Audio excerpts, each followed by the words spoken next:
Audionya belum keluar, panitia. Oke, saya pakai mimbar ini supaya setara dengan Wakapolri. Dan kenapa dari tadi mimbar ini nggak dipakai? Padahal ini adalah peralatan pertama untuk mengucapkan pendapat umum. Dalam tradisi Yunani, setiap mimbar disediakan untuk mereka yang punya dalil. Dia disebut umum karena akhirnya terlihat orang yang bicara siapa tuh. Itu sifat pertama. Saya mau terangkan sebetulnya balik pada tema tadi. Apa sebetulnya yang disebut pendapat umum? Emang ada pendapat khusus? Pendapat khusus itu kalau Anda mau meminang pasanganmu untuk diajak nikah, itu pendapat khusus. Tapi begitu pendapat itu diucapkan di depan umum, maka pendapat itu harus dihasilkan di dalam upaya untuk menentang pendapat lain. Kalau Anda ditanya, apa pendapatmu? Saya sependapat. Itu artinya dia tidak berpendapat. Pendapat hanya disebut pendapat kalau diajukan untuk menghalangi atau bahkan membatalkan pendapat lain. Jadi dari awal, sifat dari pendapat itu adalah untuk cari gara-gara. Itu dasar ontologinya tuh. Saya berpendapat supaya saya berbeda dengan pendapat Anda. Itu namanya pendapat. Jadi pendapat itu tidak boleh disopan santunkan. Kalau Anda mengucapkan pendapat dengan cara sopan santun, artinya Anda tidak berpendapat. Takut mengucapkan sesuatu yang kontras dengan pendapat orang lain.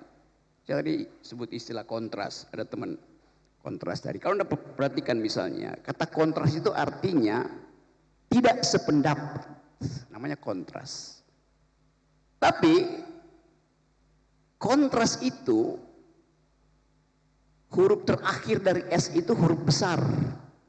Coba Anda perhatikan ya, teman-teman polisi. Apa artinya? Kenapa ditaruh huruf besar di situ? Yang lebih penting bukan kontranya, tapi S di belakangnya tuh. Anda tahu nggak asal usul huruf S dibuat besar di situ? Karena pada waktu itu 98 ketika saya masih di LBHI bersama Munir macam-macam, ada Buyung Nasution, kita ingin tunjukkan bagaimana pendapat itu harus diasumsikan sebagai pertentangan pikiran. Tetapi lebih dari itu, kata S itu artinya Soeharto. Jadi kontras itu kontra S, kontra Soeharto. Pada waktu itu kita selundupkan kemarahan kita dengan kata itu dan S di belakangnya besar. Jadi maksudnya jelas, kontra terhadap pendapat Soeharto, full stop.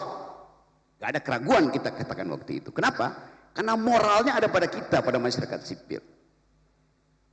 Saya buka aja rahasianya itu, kenapa S-nya di belakang itu besar tuh. Sekarang kontra S-nya apa? S-nya apa? Subianto, Sigit. Itu namanya hermeneutic of suspicion. Kita mencurigai sesuatu, kita takut mengucapkan itu, kita pakai bahasa simbol S-nya di situ. Mungkin kontra sekarang itu S adalah kontra saya, kontra siapa aja tuh. Jadi saya mulai dengan cara berpikir itu. Lalu kita lihat apa sebetulnya kemarahan publik kepada Parcok hari ini. Sebut aja secara resmi. Kenapa publik marah pada Parcok? Bahkan marah pada oknum gitu. Absurd. Kita coba lihat bagaimana sebetulnya proses yang kita sebut sebagai reformasi kepolisian. Tidak pernah terjadi reformasi. Yang terjadi pemisahan antara tentara dan polisi pada waktu itu. Yang terjadi adalah pemisahan kelembagaan, bukan evaluasi terhadap kondisi. Sebentar Bung Rocky, Pak Waka.